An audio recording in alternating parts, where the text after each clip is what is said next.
हई भोजपुरिया डरिला खाली बाप से, सांच खाती लड़ जाई केहू के बाप से। तो पीछे हटम न के तनो झमेल होई,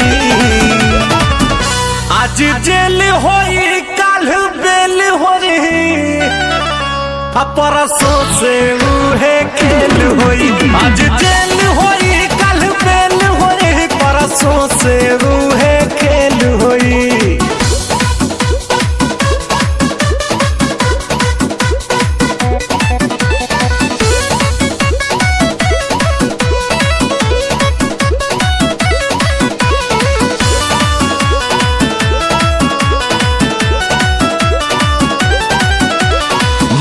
पगरिया अमुहवा में पान बा, पिस्टल कमर में असीना उतान बा।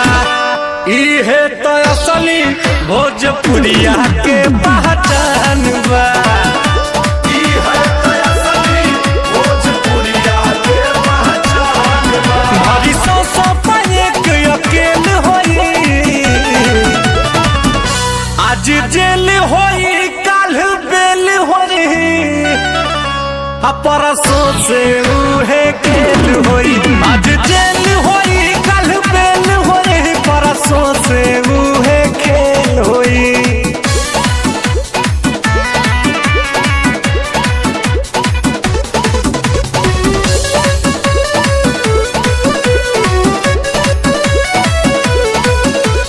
पाका हई हम अपना जुबान के, ले हम जान बात आई जान पे।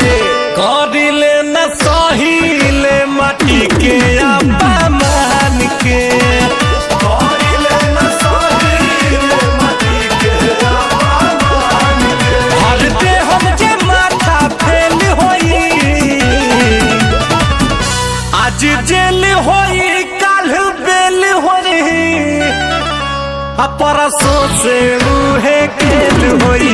आज जेल होई